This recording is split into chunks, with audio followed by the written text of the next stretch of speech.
siguiendo, ya vamos para la subdoctrina número 13, que es, nosotros hoy día vamos a empezar hablando de la expiación.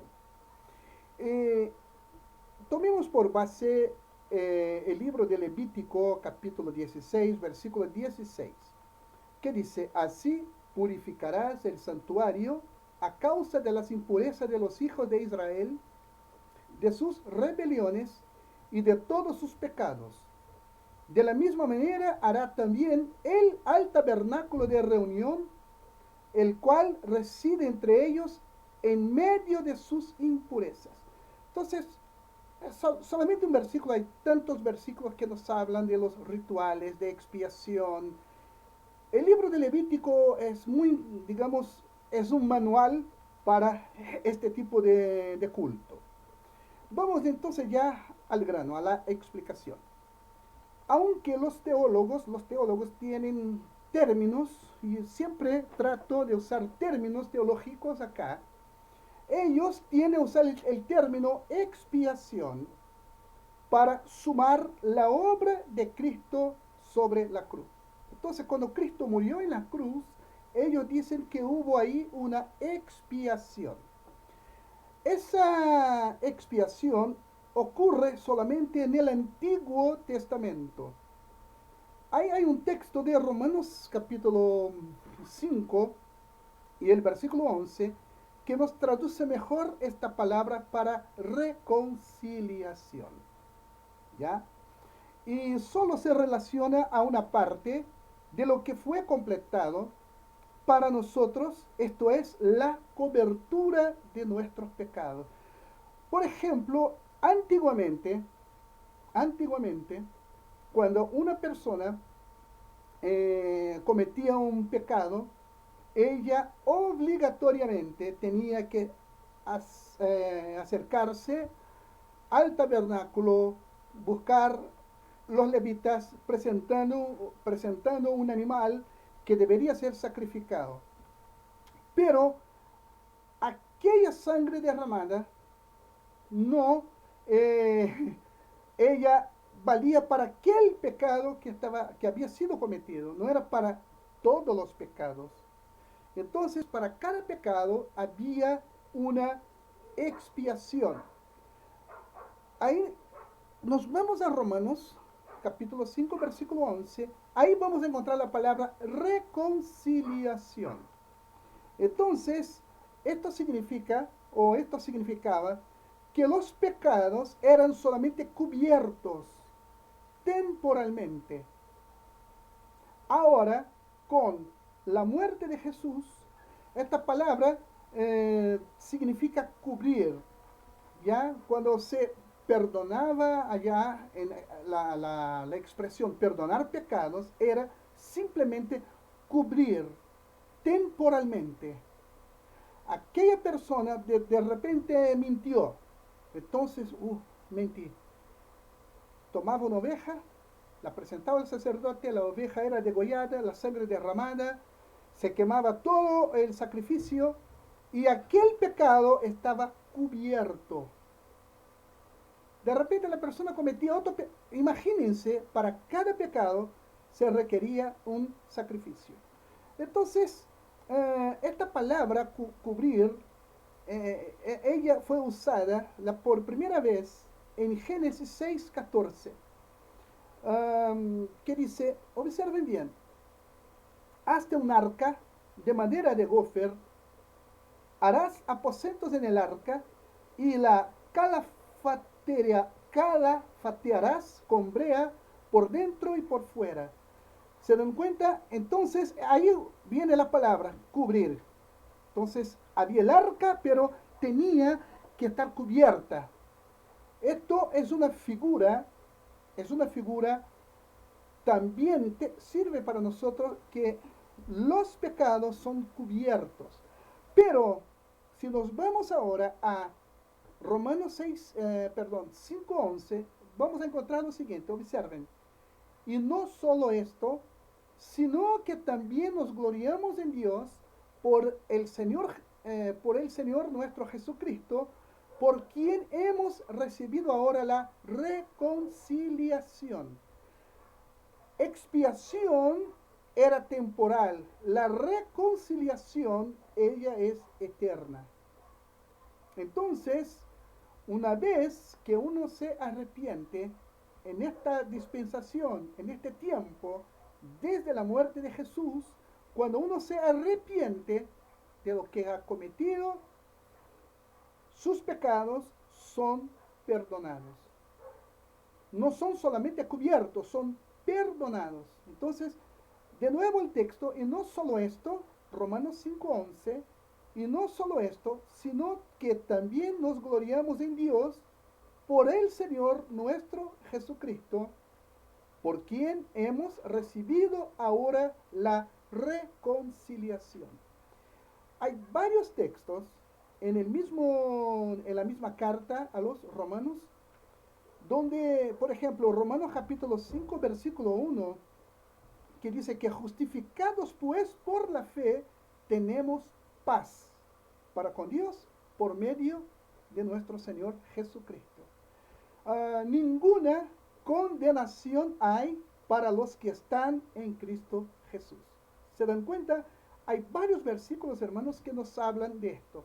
Entonces, la expiación del pasado, del tiempo del sacerdocio levítico, es una figura de lo que Cristo hizo por nosotros. Entonces, así como el arca que hemos hablado, el arca de Noé, era un tipo de Cristo, al salvar a su pueblo, la verdad, ¿cuántas personas fueron salvadas allí? 8 personas, ¿cierto? Fueron salvadas del juicio. Nuestra salvación, la cubierta dentro y fuera, enfatizó la manera por la cual es seguro, esto es, nuestros pecados están cubiertos por la sangre de Cristo. El arca de Noé fue con brea. Se llenó de brea para que, obviamente, para que no entrara agua, para que quedara impermeable. En nuestro caso, nuestra salvación, nuestra cubierta es Jesucristo con su sangre. La sangre de Jesús, su Hijo, nos limpia de todo pecado. Entonces, de verdad, hermanos, tenemos una tremenda seguridad. Vamos a Hebreos capítulo 11, versículo 7, que dice, observen, por la fe Noé, cuando fue advertido por Dios acerca de cosas que aún no se veían, con temor preparó el arca en que su casa se salvase. Y por esa fe condenó al mundo y fue hecho heredero de la justicia que viene por la fe. Entonces ahí está una ilustración. Entonces el arca de Noé es una ilustración de la expiación de Jesucristo por nosotros, que no fue solamente algo que nos cubrió temporalmente, no, algo que es seguro y eterno. ¿Y cómo se aplica esta enseñanza acerca de la expiación? Hay muchas cosas que están en la lectura. En la lectura ustedes van a encontrar un asunto más amplio, ¿ya? Explicación. Cuando un cristiano sabe de las fallas de otros, observe bien, ¿qué debe ser? Él debe de perdonar y olvidar el evento. Todos los creyentes deben de seguir el ejemplo de Cristo y buscar el edificar al que ha caído, en lugar de seguir la inclinación natural de chismear. A veces, una persona, somos santos, somos un grupo de santos, no pecamos, no cometemos fallas, no siquiera pensamos en pecar, ¿cierto? Y un hermano comete, no sé, una falla. Y la gente, ¿qué hace? Menosprecia, lo llaman, usted es un descarado, que usted no sirve para estar con nosotros, somos demasiado puros, somos demasiado santos, vete de acá. Es lo que pasa a veces no con gestos, sino con pensamientos. Hay un rechazo hacia aquella persona. Entonces, pero ¿qué debemos hacer a la luz de la palabra? Observen que Cristo sabía y sabe de nuestros pecados. Dios no es un niño, no es un viejo tonto. Dios sabe, antes que la palabra venga a mi boca, Él sabe. Entonces, Él sabía, siempre supo que soy un pecador. Él sabe que soy pecador y Él sabrá, porque Él ve más allá. Entonces, ¿qué tenemos que hacer nosotros? Cristo nos amó y nos perdonó. Y no amará y no va a perdonar a aquella persona. Hay, una, hay un texto en Proverbios 17:9 que dice, el que cubre, observen, el que cubre la falta busca amistad, mas el que la divulga aparta el amigo. Es un texto de Proverbios que tiene mucho que ver, hermanos, con esta aplicación. Entonces, una vez, les cuento, una vez yo vi a una persona, de verdad, en una situación bastante embarazosa. Era una persona de la iglesia, yo iba pasando y vi. Entonces miré hacia mi derecha, hacia mi izquierda, abajo, arriba, hacia atrás, y no había testigos. No había testigos. ¿Y qué hice yo? Me callé. Traté de orar por aquella persona. Cuando yo tuve la oportunidad, conversé con él, le pregunté, hermano, ¿cómo está? Y él, no, hermano, todo bien, todo bien. Y yo le dije, ¿sabe, hermano, tal día así? Yo le vi así, así, así. Y él me dijo, sí, hermano, allí, entre nosotros y el Señor, se arregló todo. Porque si yo abriera mi boca, iba a comprometer a muchas personas, se iba a formar un escándalo. Ahora, en estos casos, ahora, cuando hay un escándalo, todos saben, ahí entra lo que Jesús habla en Mateo 16, la disciplina, que es otra cosa. Pero acá, repitiendo, el que cubre la falta busca amistad, mas el que la divulga aparta al amigo. Como Proverbios nos enseña, ¿no? Vamos a otra subdoctrina muy parecida a esta, que es el día de la expiación.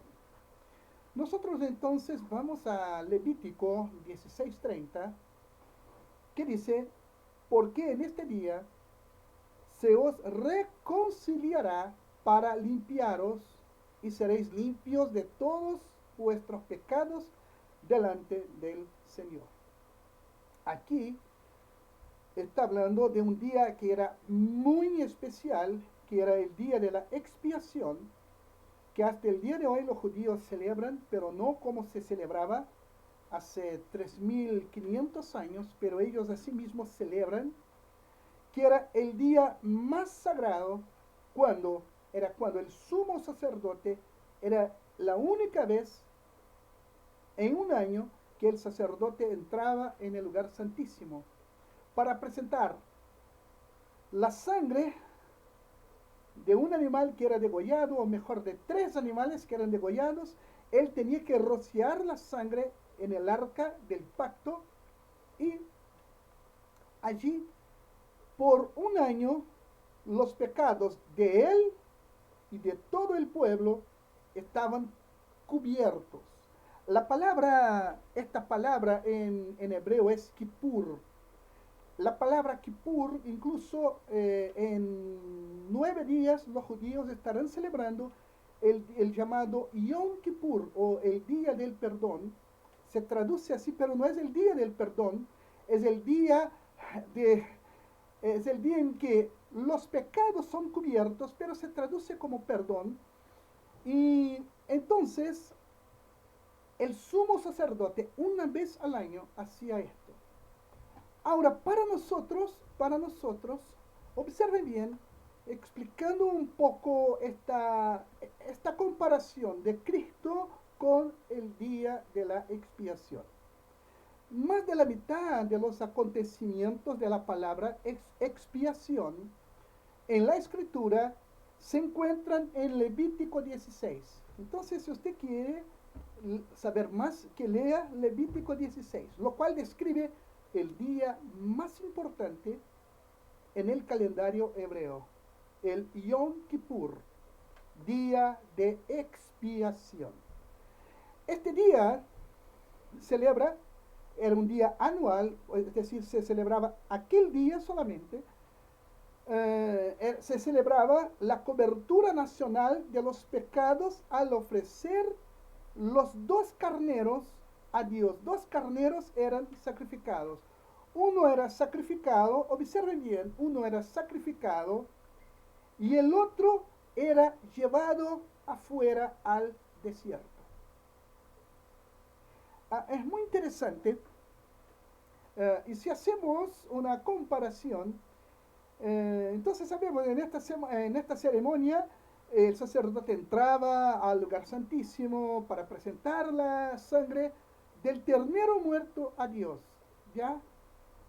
Pero es muy interesante que, volviendo a los dos animales que eran sacrificados, los dos no eran, en este caso es interesante que no eran ovejas, eran chivos. Un chivo era degollado y el otro chivo se hacía un sorteo. Imagínense, uno muere y el otro vive. Entonces, el que moría, la sangre era llevada al lugar santísimo. El sacerdote rociaba la sangre por encima del arca. Y dicen que Dios aceptaba aquel sacrificio, aquella sangre, y el otro chivo era llevado, una persona lo tomaba y lo conducía hacia el desierto, pero lejos, lejos, lejos, lejos del campamento de Israel. ¿Se acuerdan cuando Jesús se acercó a Juan y Juan lo vio? ¿Qué dijo? He aquí el Cordero que quita el pecado del mundo. Observen que ahora ya no eran toros, chivos, ovejas, incluso palomas, los animales que eran sacrificados, sino el Cordero de Dios que ahora no solamente iba a cubrir los pecados, sino a sacar hacia afuera los pecados.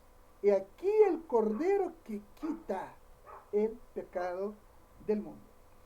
Entonces, cuando el sumo sacerdote, ahí volviendo ahora al sumo sacerdote en el día del Yom Kippur, cuando el sumo sacerdote salía, los pecados de la nación, cuando salía del lugar santísimo, hay un detalle, no podía demorar mucho. Él tenía que estar ahí un máximo 10 minutos, 15 minutos, salía, o tenía que entrar como 2 veces o 3, no más. Y cuando salía por la última presentación de la sangre, entonces cuando él salía, la nación sabía, todo Israel sabía que sus pecados habían sido cubiertos por otro año más.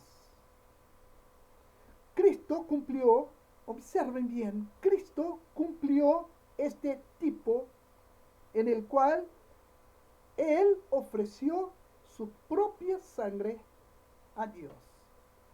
En Hebreos, Hebreos 9:14, encontramos, cuanto más la sangre de Cristo, el cual mediante el Espíritu Eterno se ofreció a sí mismo sin mancha a Dios, limpiará vuestras conciencias de obras muertas para que sirváis al Dios vivo. Entonces, fíjense que el sacrificio de Cristo es superior a todos los sacrificios. Hoy día, hermanos, ojo, hoy día, como yo les dije, en 10 días más, los judíos van a estar celebrando este día del Yom Kippur, pero ellos no van a sacrificar, ya no sacrifican, porque el sacrificio tenía que ser hecho o en el tabernáculo o en el templo en Jerusalén. El templo fue destruido en el año 70 y desde ese entonces ya no se hacen más sacrificios. Pero para nosotros, los que creemos en Jesús, sabemos que su sacrificio es suficiente. Entonces, el texto de Hebreos 9, versículo 14 nos habla bien. Cuanto más la sangre de Cristo, el cual mediante el Espíritu Eterno se ofreció a sí mismo sin mancha a Dios. Entonces Jesús se ofreció sin mancha a Dios. Limpiará vuestras conciencias de obras muertas para que sirváis al Dios vivo. Entonces, como ilustración, el tipo de sacerdote, el sacerdote retornando al lugar santo, aquellos a quienes sus pecados habían sido cubiertos, va a ser cumplido cuando Cristo retorne por aquellos que han sido redimidos por su sangre. Jesús entró, dice que Jesús entró en el santuario de Dios. Hoy día, ¿dónde está Jesús? A la diestra del Padre. Pero un día Él volverá. ¿Se dan cuenta? Él volverá por aquellos que han sido redimidos por su sangre. Entonces, con confianza, así como durante este día, el día del Yom Kippur, la gente con expectación estaba ahí esperando que el sumo sacerdote saliera vivo, porque había otra cosa.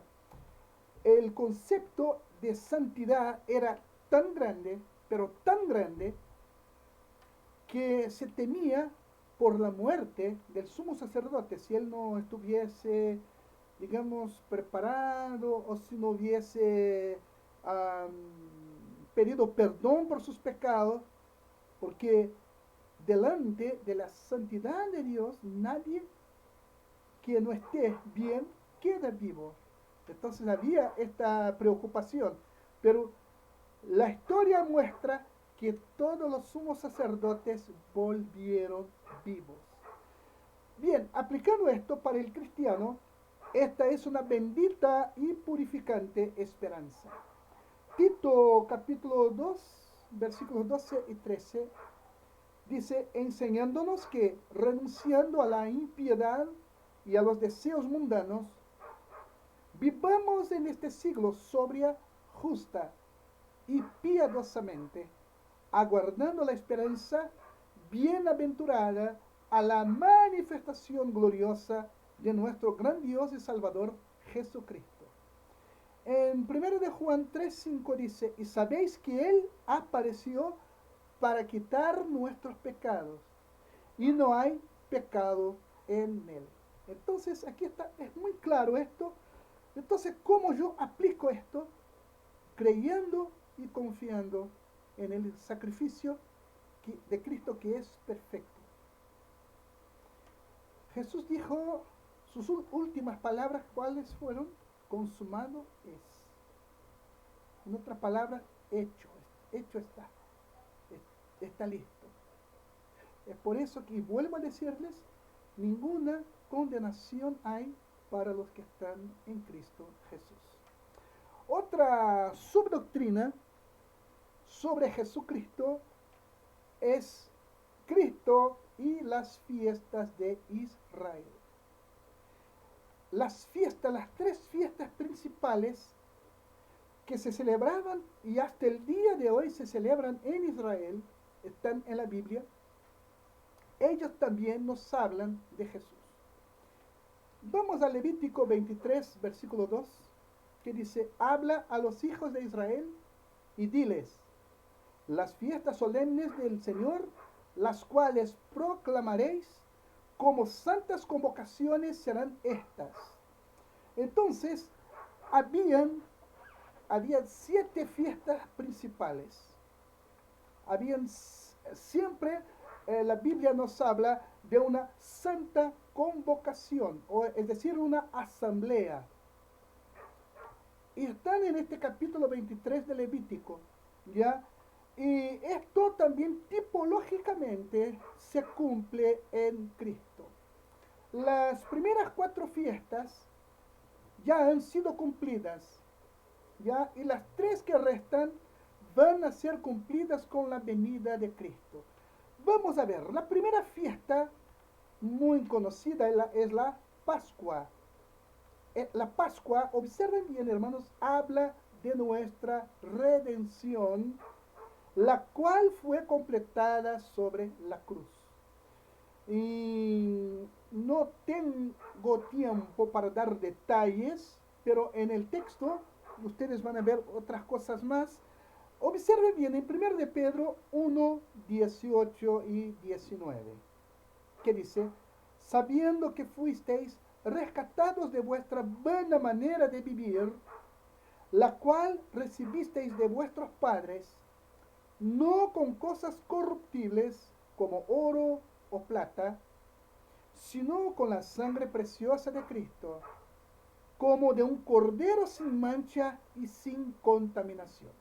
Nosotros sabemos que la Pascua, ella habla de nuestra redención. Pero cuando terminaba la Pascua, como yo dije, en el 14 de Nisan, terminaba, enseguida comenzaba una fiesta que duraba una semana y hasta el día de hoy se celebra, que es la fiesta de los panes sin levadura.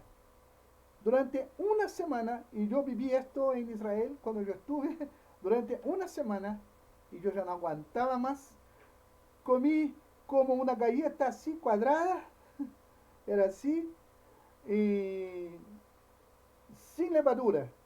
Y no se puede comer nada que contenga levadura. Entonces no hay pan, no hay vino, no hay... Durante una semana, queques, todo lo que lleva levadura se saca, se quita, para que la gente obligatoriamente coma cosas sin levadura. Esta fiesta alude a nuestra justificación y la santificación. En 2 de Corintios, capítulo 5, versículo 21, encontramos lo siguiente. Al que no conoció pecado, por nosotros lo hizo pecado, para que nosotros fuésemos hechos justicia de Dios en él. Entonces, Jesús tomó nuestro lugar. Entonces, ahí por eso Pablo está diciendo, al que no conoció pecado, es decir, Jesús, por nosotros lo hizo pecado, para que nosotros fuésemos hechos justicia de Dios en él.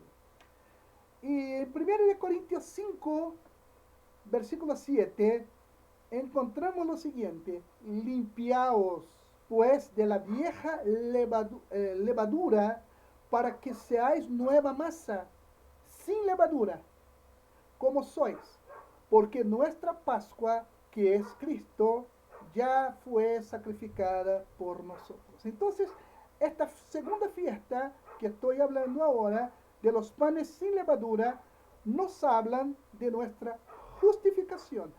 Observen que Cristo murió en la cruz, Pascua, redención. Ahora viene la justificación y la santificación. Un detalle, la justificación es un acto, la santificación es un proceso, ¿ya? De gloria en gloria, ¿cierto? No cantamos de gloria en gloria te veo. Es de gloria en gloria. Vamos conociendo al Señor y vamos siendo por el Espíritu Santo santificados. tenemos la fiesta número 3, que es la fiesta de los primeros frutos o la fiesta de las primicias.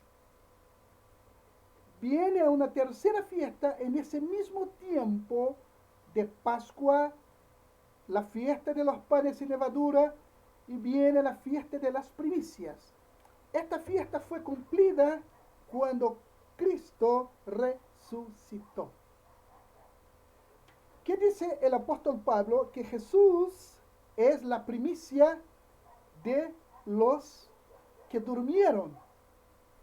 Entonces, aquí justamente, 1 de Corintios, capítulo 15, versículo 20, dice, mas ahora Cristo ha resucitado de los muertos, primicias de los que durmieron es hecho. Entonces, esta fiesta, y justamente después de la Pascua, comienzan las primeras cosechas. Comienzan las primeras cosechas. E incluso en aquel entonces, cuando todavía existía el templo, se tomaban los primeros frutos de la tierra, que eran el trigo y la cebada, principalmente la cebada. El sacerdote inmediatamente los tomaba y los presentaba al Señor como primicia, que es una figura de la resurrección de Jesús. Es algo muy bonito. Número 4, la fiesta número 4. Entonces vimos la Pascua, la redención, ¿cierto? Los panes sin levadura, que habla de nuestra justificación y santificación. Las primicias, que hablan de la resurrección. Y 50 días después de la Pascua se celebraba el Pentecostés. La palabra Pentecostés significa 50. 50 días después de aquella fiesta, la primera fiesta de la redención, el Pentecostés era y es para, hasta el día de hoy, para celebrar la cosecha. En ese día, nos vamos a Hechos capítulo 2, conocemos bastante el texto. En este día de Pentecostés comenzó la iglesia, la cosecha. Jesús desde el cielo estaba viendo su trabajo. Como un buen agricultor vio su trabajo dando fruto. La primera cosecha, los frutos. 3.000 almas convertidas. Las 3.000 primeras almas convertidas. Observen. Entonces, Hechos 2, todo el capítulo 2 de Hechos, cuando habla al cumplirse el día de Pentecostés y todos estaban en el aposento alto y todo eso, allí está hablando de la cosecha.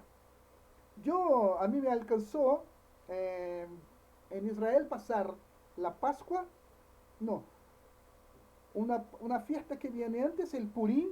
Yo llegué en el día de Purim, después vino la Pascua, vino la fiesta de los 7 días de pan sin levadura, y también la fiesta de Pentecostés.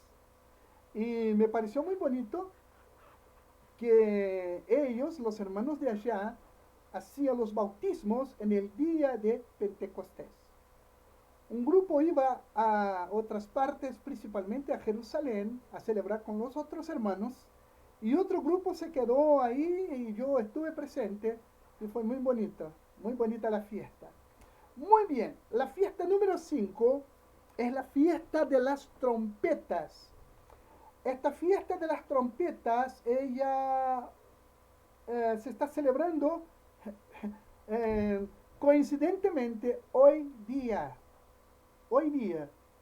porque hoy día es el año nuevo judío. Y en este día se toca la trompeta o el shofar. Y esta fiesta anunciaba un nuevo año. ¿Ya? Pero esta fiesta, si nosotros comparamos con Jesús, ella va a ser cumplida con el arrebatamiento. ¿Por qué? ¿Qué dice el texto? Que habrá el toque de la trompeta. Los que murieron en Cristo resucitarán primero y los que estén vivos serán arrebatados. ¿Se dan cuenta? Esta fiesta va a ser cumplida. Se celebra hasta el día de hoy. Es una fiesta judía, pero bíblicamente para los salvos ella todavía no se ha cumplido. Ella se va a cumplir cuando escuchemos el toque de la trompeta o del shofar y los muertos en Cristo resucitarán y los vivos serán arrebatados. La fiesta número 6, yo la mencioné aquí anteriormente, es el día de la expiación. Observen, va a ser cumplido a 7 años más tarde cuando Cristo retorne. ¿Cierto? No vamos a hacer una clase de escatología, pero nosotros creemos, ¿cierto?, que cuando Cristo venga, cuando Cristo retorne, después de 7 años de tribulación o de la gran tribulación, ahí será la expiación completa. Y número 7 viene la fiesta de los tabernáculos. La fiesta de los tabernáculos se van a celebrar este mes de octubre. No, bien, viene ahora Yom Kippur, después que termina Yom Kippur comienza la fiesta de los tabernáculos. Es una fiesta muy interesante. Esta fiesta, ella va a encontrar su final cumplimiento en el reino milenario de Cristo sobre la tierra. Este versículo, hay una cita acá en Zacarías, a ver, Zacarías 14, 16. Yo no puse acá, déjeme buscar acá. Zacarías 14, 16. Vamos a ver qué dice la Biblia de esta fiesta. Vamos al profeta Zacarías, capítulo 14, versículo 16. Dice, y todos los que sobrevivieren de las naciones que vinieron contra Jerusalén, subirán de año en año para adorar al Rey, al Señor de los ejércitos, y a celebrar la fiesta de los tabernáculos. Qué cosa interesante, ¿no? Es muy interesante, ¿cierto? Porque es una fiesta que se celebra, es una de las fiestas más preciosas celebradas en Israel. Y es muy interesante que durante una semana, es una fiesta que dura una semana, 7 días, y durante los 7 días de celebración, la gente va a vivir en carpas, en tiendas, en ramadas, literalmente, desde el más pobre hasta el más rico, todos. Es algo muy interesante. Mis amigos que viven en Israel ya están preparando sus llamadas Sukkot, que son las tiendas, las carpas, y hacen con gavillas, con ramas, y es así. Durante una semana ellos van a estar así. ¿Y por qué esto? Esta fiesta para ellos, es un cumplimiento, es un mandamiento que está en la Biblia, pero también significa la brevedad de la vida humana.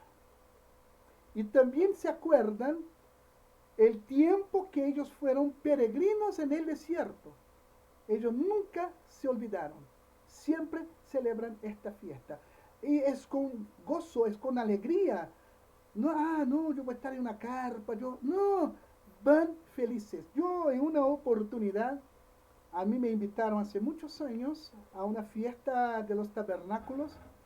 Un grupo de judíos me invitó hay mucha comida también. Hay mucha comida, es algo muy precioso. Entonces, ¿cómo nosotros aplicamos estas fiestas a nosotros? Observen que todas las fiestas incluyen un sábado, no el día de la semana sábado. Esta palabra sábado en hebreo significa Shabbat. Shabbat significa cesar, descansar. Entonces, todas las fiestas incluyen un sábado, un Shabbat, recordándoles a los cristianos de su descanso en Cristo. Cuando Jesús habla en Mateo 11, 28 y 29, venid a mí todos los que estáis trabajados y cargados, y yo os haré descansar. Llevad mi yugo sobre vosotros y aprended de mí que soy manso y humilde de corazón, y hallaré descanso para vuestras almas. Aquí Jesús está mostrando que Él es nuestro Shabbat, es decir, nuestro descanso. Por eso que Él dijo, hasta del Shabbat, el Hijo del Hombre es Señor, porque Jesús es el verdadero descanso. En Él podemos descansar. Entonces, aplicando esto, estas fiestas nos recuerdan que hay descanso en Cristo. Podemos confiar. Vamos a la función ungida de Cristo. Función ungida de Cristo. Nosotros vamos a Juan. Yo a propósito no puse los textos en mi texto, es decir, yo no puse los versículos en el texto. Nosotros vamos a Juan capítulo 1, versículo 41. Dice, Juan capítulo 1, versículo 41, dice, este halló primero a su hermano Simón y le dijo, hemos hallado al Mesías, que traducido es Cristo.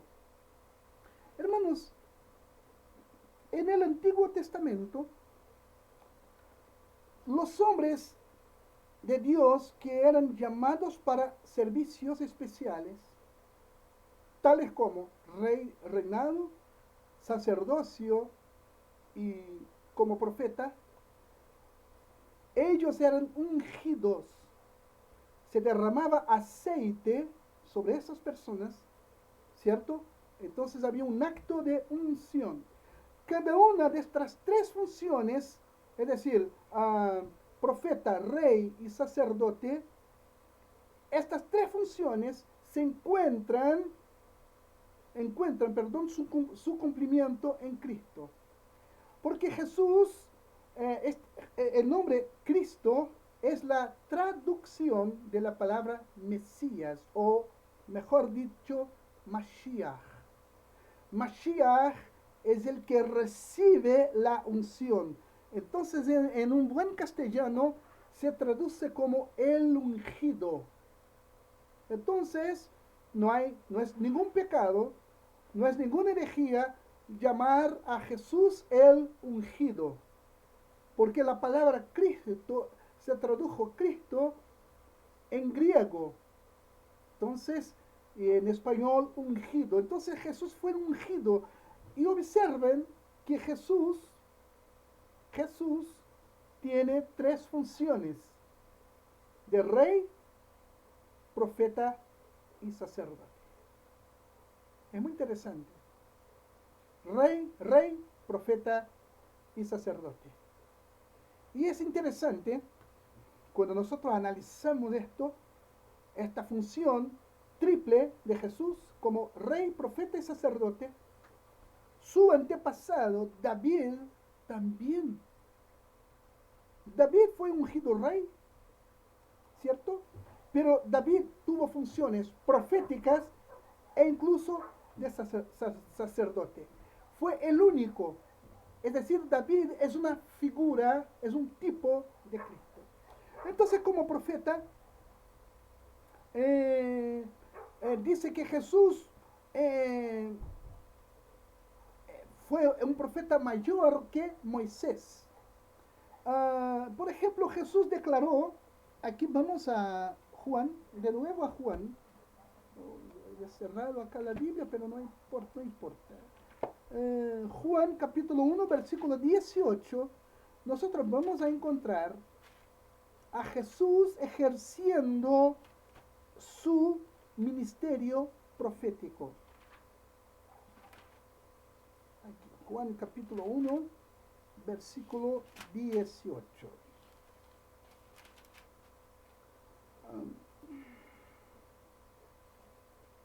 Aquí, Juan 1, 18, que nos dice, pues la ley, observen, perdón, a Dios nadie le dio jamás el unigénito Hijo que está en el seno del Padre, Él le ha dado conocer. Pero aquí mismo, en este capítulo 1 de Juan, nosotros vamos a encontrar Jesús hablando de una manera tan interesante, pero tan interesante. Ahí nosotros saltamos ahora al capítulo 1, el mismo capítulo 1, versículo, aquí, versículo 30, a partir del 36. Dice, el siguiente día, otra vez estaba Juan y dos de sus discípulos, y mirando a Jesús que andaba de allí, dijo, he aquí el Cordero de Dios. Le oyeron hablar los dos discípulos y siguieron a Jesús. Y volviéndose a Jesús y viendo que le seguían, les dijo, ¿qué buscáis? Ellos dijeron, Rabí, que traducido es maestro, ¿dónde moras? Les dijo, venid y ved.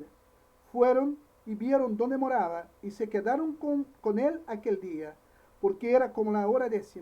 Andrés, hermano de Simón Pedro, era uno de los que que habían oído a Juan y habían seguido a Jesús. Este halló a su hermano Simón y le dijo, hemos hallado al Mesías, que traducido es Cristo.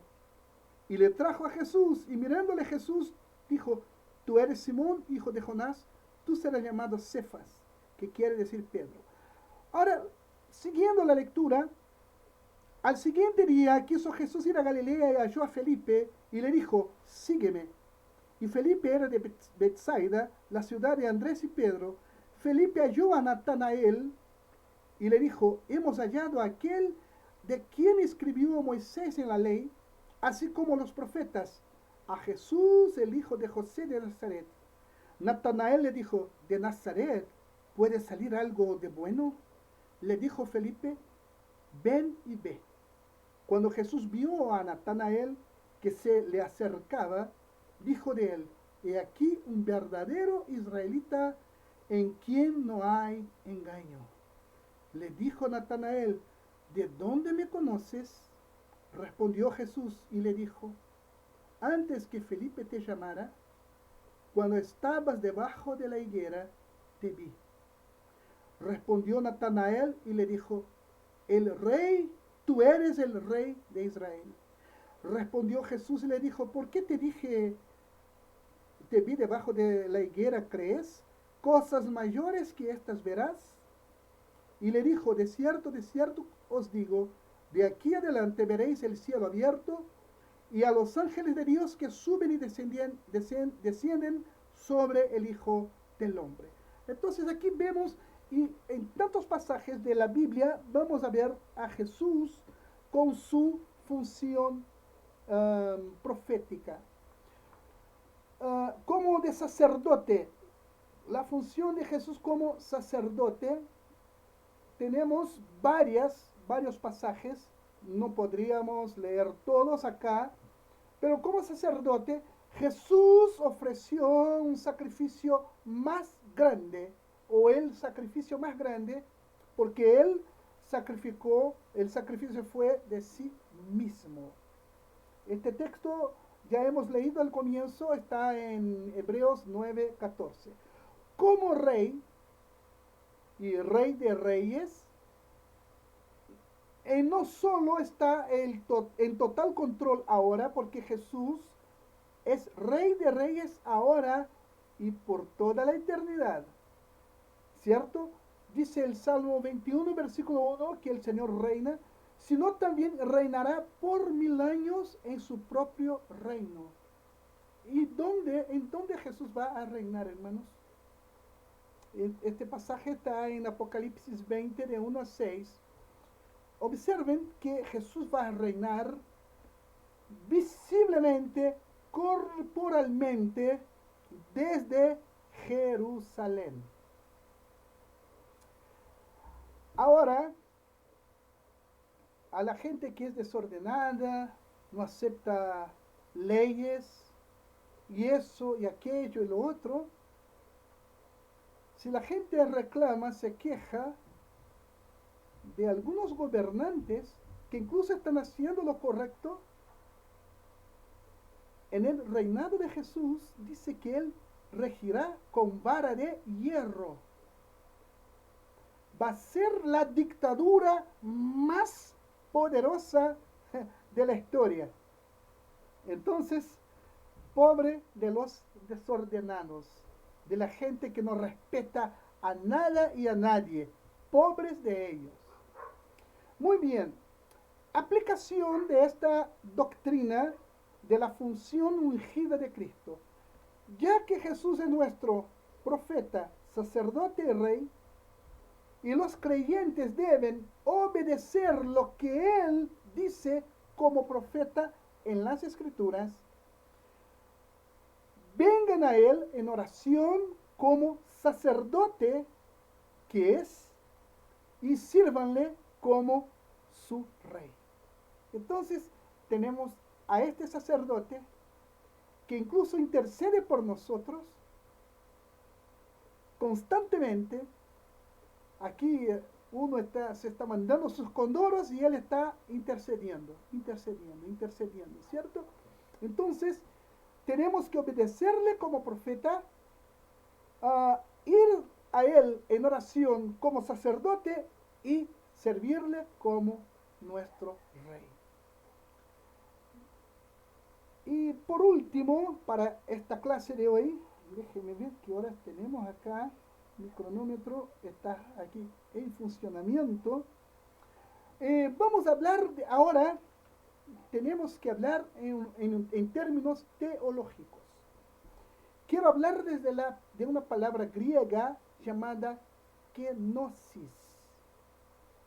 Para esto, tenemos que abrir nuestras Biblias, tenemos que entender el origen de esta palabra. Vamos a Filipenses capítulo 2, versículo 7.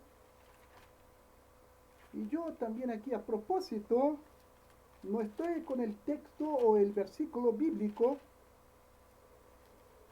en mi texto. Creo que ahí ustedes deben tener, pero yo acá no lo tengo. Pero dice, vamos a Filipenses 2, versículo 7.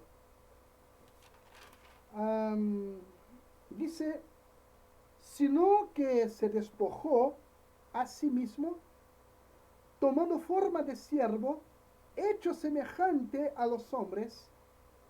Observen bien, esta palabra, hay una palabra aquí que Jesús, ¿qué hizo Jesús? Se despojó a sí mismo, tomando forma de siervo. La palabra griega es kenosis, es decir, vaciar. Esta palabra está relacionada con el verbo traducido aquí, no hizo reputación para sí mismo. Creo que está en el versículo 8. Lo cual quiere literalmente decir se despojó. Es decir, se vació de sí mismo. Cristo nunca perdió su esencia. aunque algunos erróneamente dicen que Jesús dejó incluso de ser de Dios, Cristo se despojó de sí mismo al, a ver, primera cosa, Él estaba cubierto de gloria. Jesús estaba cubierto de gloria. Entonces, su gloria original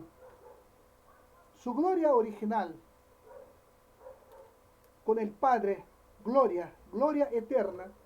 Pero cuando Jesús vino y dice que Él tomó la forma de qué? De un ser humano. Jesús nació en un lugar humilde. No había lugar para Él, siquiera para que Él naciera, ¿cierto? Entonces Él se despojó de su gloria. Él tomó sobre sí una verdadera naturaleza humana, pero sin pecado. Y número 3, voluntariamente se sometió a su voluntad a la voluntad del Padre. Observen que Jesús, en reiterados pasajes, vamos a ver a Jesús en completa, en total dependencia del Padre. Siempre sometiéndose al Padre. Entonces, ahí viene esta palabra kenosis, ¿ya? Ilustración. En todo tiempo, Cristo continuó siendo Dios, reteniendo la naturaleza y atributos de Dios, pero tomando una naturaleza humana en orden de tener un ministerio entre los hombres. En algunas ocasiones, cuando su gloria fue más plenamente revelada, durante su ministerio, aquellos que lo vieron no podían sobrellevarlo. Hay algunos pasajes aquí, una vez más, vamos a Mateo 17, versículo 6. Son versículos, hermanos, que nos muestran esta condición de kenosis. Jesús se vació, pero jamás perdió su esencia. Mateo 17, versículo 6. Al oír esto, los discípulos se postraron sobre sus rostros y tuvieron gran temor. Esto cuando fue en su transfiguración. Wow, fue algo, hermanos, impresionante. Algo impresionante. ¿Ya? Los discípulos fueron, digamos, como que transportados hacia la eternidad. ¿Cierto? Dice que los vestidos se hicieron blancos y aparecieron Moisés, Elías y hablaban con Jesús. Algo impresionante. En Juan capítulo 18, versículo 6, encontramos lo siguiente. Cuando les dijo, yo soy, retrocedieron y cayeron a tierra. Increíble. Fue suficiente que Jesús dijera, yo soy.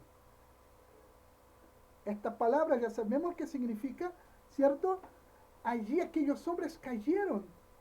Y Jesús dijo incluso, mira, si yo quisiera, pediría una legión de ángeles. Bastaba con decirle, vengan muchachos. Pero no fue así.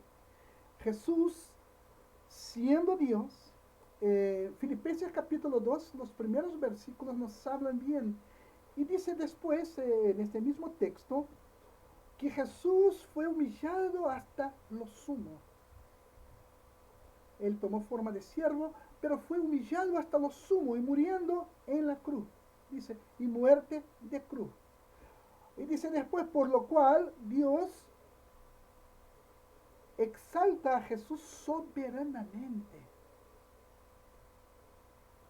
Soberanamente. Esta cuestión de soberanía, yo siempre intento comparar qué es soberanía. Y para mí la cosa más aproximada es los reyes, la nobleza. Entonces, la semana pasada todo el mundo estaba viendo eh, el, el entierro de la reina de Inglaterra. Es una muestra de soberanía, de respeto, una cosa impresionante. Ahora imagínense con Jesús. Dice que Dios exaltó a Jesús soberanamente. El mismo que se vació, que se humilló, ¿cierto? No se hizo reputación para sí mismo. En ningún momento Jesús decía, no, ustedes tienen que callarse porque yo soy el Cristo, yo sé más que ustedes. No, Jesús asumió la postura de un siervo y fue humillado hasta lo sumo. Uh, la gente, um, y Jesús realmente fue completamente humillado. Dicen algunos historiadores que incluso Jesús murió completamente desnudo. Ustedes pueden imaginar el escarnio, la burla en contra del Hijo de Dios. Y él allí que dijo, Padre, perdónales, porque no saben lo que hacen. Wow, hermano, es impresionante. De verdad, a veces me quedo sin palabras. Aplicación. El apóstol Pablo nos urge que la actitud de humildad, la cual guió a la kenosis, es decir, a vaciarse, debe caracterizar a cada cristiano. Cristo se vació y yo, y nosotros. En Filipenses 2:5, creo que es el último versículo de hoy, sí, porque la próxima clase vamos a empezar a hablar de la encarnación a ver, tengo que volver aquí al texto ahora sí. Filipenses 2:5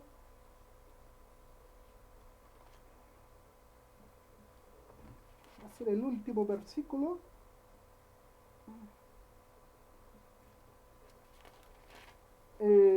Dice, haya pues en vosotros este sentir que hubo también en Cristo Jesús. Bien, si somos hijos, traemos las características del Padre.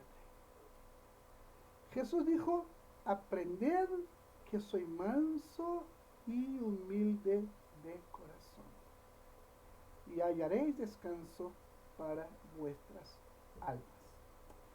Muy bien, ahora sí tenemos esta parte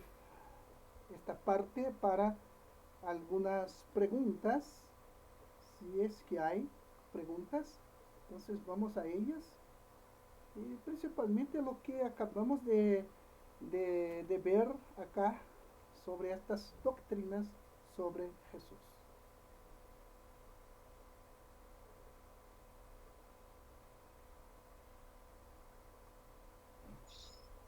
Yo le voy a preguntar algunas cositas que tengo por aquí. Si actualmente en Israel, ¿cierto? No hay templo, No, por tanto, no hay sacrificio. no. ¿Cómo lo hacen ellos con el perdón según ellos? A través de plegarias, de oraciones.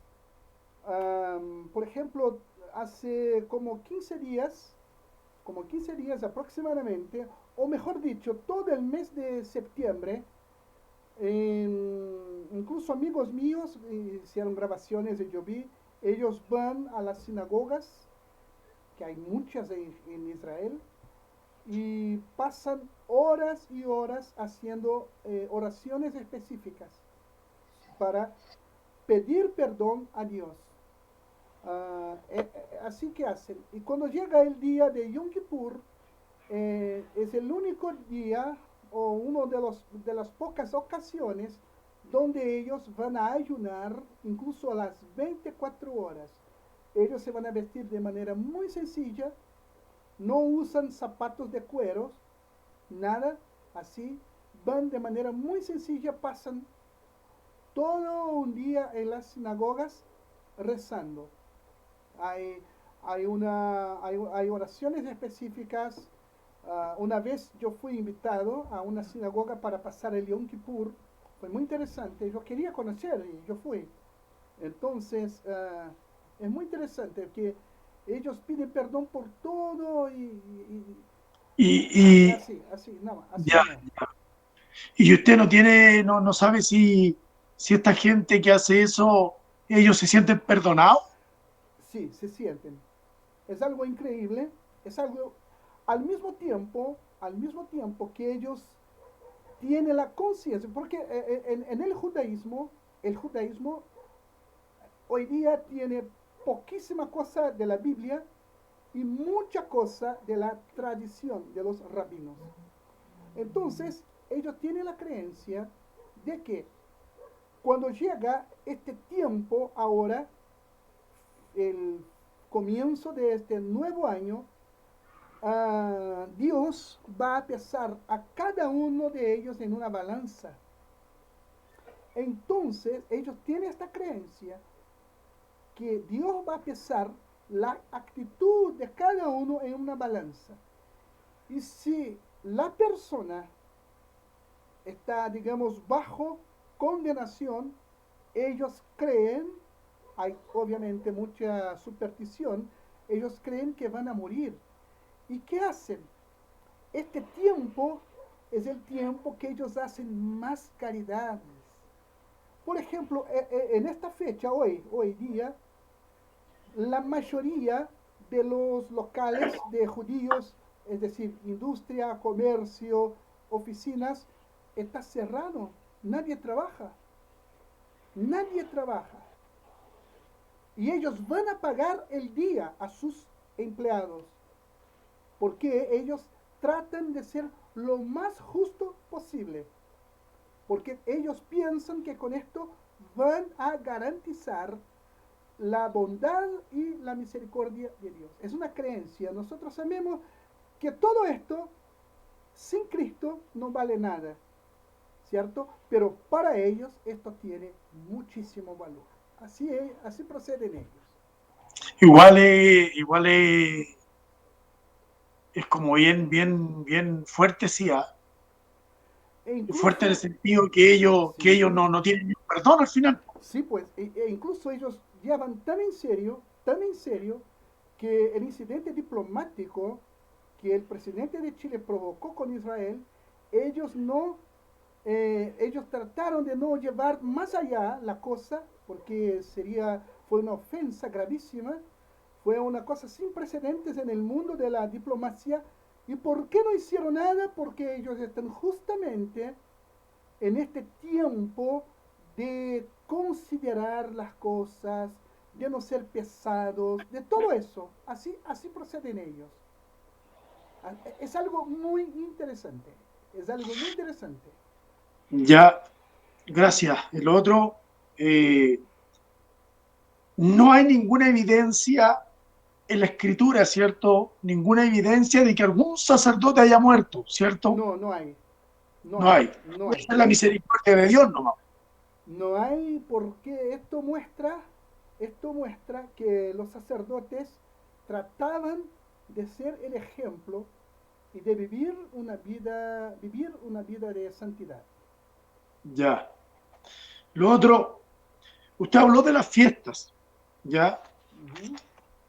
Las fiestas que se celebran, estas fiestas que habló usted, estas fiestas las celebran los judíos, sé que los judíos, pero quiero hacer la pregunta.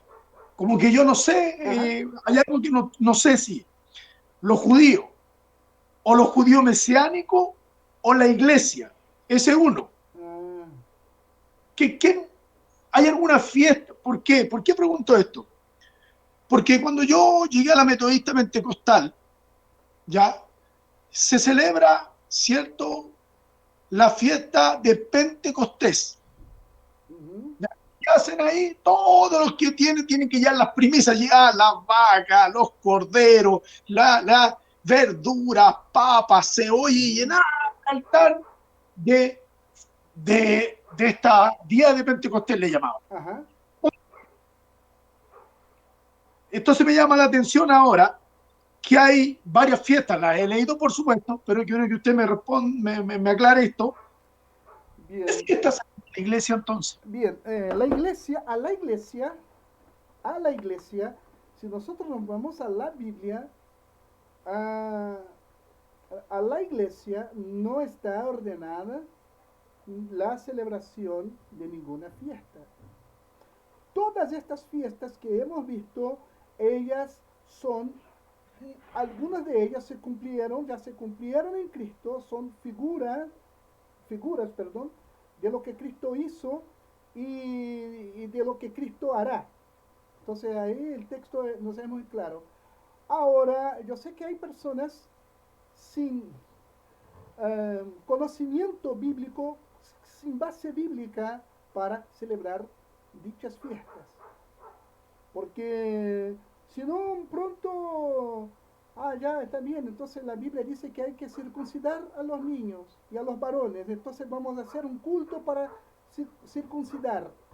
No, no. Eh, en Hechos capítulo 15, cuando hubo el primer sínodo, la primera conferencia de la iglesia, El primer concilio le el llaman a... primer concilio, ¿qué hicieron? Aquí llegó el colegio, el grupo de apóstoles y Claro. discípulos, que no se impondría nada a los gentiles, observen, a los gentiles, es decir, hermanos no judíos, nada más que, sino abstenerse de la prostitución y de comer carne con sangre. Nada más, nada más. Es el registro histórico, bíblico histórico. Ahora, en Israel yo conocía muchos hermanos judíos mesiánicos y creyentes fieles. Y celebran. Yo participé de Pascua, eh, fue una fiesta preciosa. Ellos hacen por su formación, por su, por su nacionalidad y por su cultura. Pero los cristianos no celebran como celebran los judíos, aunque no haya sacrificio. No hay sacrificio. Ya, en hipótesis alguna hay sacrificio. Pero los hermanos celebraron, yo pasé muy bien con ellos. Ellos hacen por una cuestión de cultura. Pentecostés, no hay nada de... incluso todo Israel celebra Pentecostés, que ellos llaman de Shavuot, la fiesta de las semanas, cuando simbólicamente ellos presentan en sus comunidades, en sus grupos, algo. E incluso en algunas haciendas colectivas que se llaman kibbutz, ellos también hacen ahí sus presentaciones e incluso presentan los bebés que nacieron en aquel periodo. Pero es algo simbólico, completamente simbólico. Obviamente hay grupos de religiosos que hacen la cosa bien al pie de la letra, pero reforzando esto, no hay ¿Ya? templo, ya no hay templo, no hay sacerdotes, Claro. no hay sacerdotes, ¿ya? La última pregunta, ¿ya? Yo escuché hace tiempo, lo he buscado por todos lados, no lo he encontrado, cuando Jesús habla de Natanael, ¿ya? Natanael, ¿así es? A Natanael, Natanael, ¿ya? Y él dice que lo vio, ¿cierto?, debajo de la higuera. sí, Yo escuché una vez a un pastor predicar y dijo que cuando había guerra en Israel, ¿ya? el papá de Natanael hizo una cueva debajo de la higuera y escondía a Natanael ahí. ¿Eso usted qué sabe de eso usted? No, mire, a ver, Porque, ajá, porque yo traté de buscarlo en libro, historia y nunca encontré nada. no, no, a ver, cuando Jesús nació, a ver, ahí tenemos que retroceder 30 años, porque ahí Jesús tenía más o menos 30 años cuando comenzó su ministerio. En esos 30 años de vida de Jesús en Israel no hubo ninguna guerra. Ya, Israel estaba bajo el dominio romano. ya, Entonces habían, claro, habían conflictos, cosas muy puntuales, pero no una guerra, no una guerra, no una guerra. podría haber sido que a lo mejor los romanos para tomarlo para el regimiento, no sé, me imagino, yo No, tampoco. no se tomaban judíos Ah, ya, para que fuera parte del ejército romano. Era casi que imposible, era casi que ya, imposible. ya, ¿Por qué? Porque los romanos estaban dominando y los judíos ciertamente no serían leales al emperador. ya, ya, ya. Hay un detalle ahí que ellos estaban sojuzgados, no eran, Sí, entonces, y para ser parte del ejército romano, había muchos requisitos, me muchos, pero imagino, me muchos, muchos, imagino, muchos, me imagino. muchos, Ya, me pareció excelente, muchas gracias. de nada. Bien, ¿alguna pregunta más? Entonces, por aquí entonces nosotros vamos terminando esta clase, hermanos. Gracias por estar aquí, ustedes. Vamos a orar y nos despedimos y nos vemos el miércoles. Amén. Bueno, Señor, gracias por Gracias, este Señor. tiempo, Señor, por esta clase. Amén. Y que también, Señor, tú nos des una noche de paz, una noche tranquila, oh Dios, y sabiendo que tú estás con nosotros. Tú eres nuestro Dios y gracias por aquel quien murió por nosotros, quien perdonó nuestros pecados. Y gracias a Él tenemos paz para con Dios. Muchas gracias, Padre. Oramos con gratitud. Bendice a nuestros hermanos también. Y en todo, Padre, tú seas exaltado y glorificado. Oramos en el nombre de Jesús. Amén. Amén. Ok, Amén. bendiciones entonces, hermanos. Hasta mañana. Perdón, miércoles.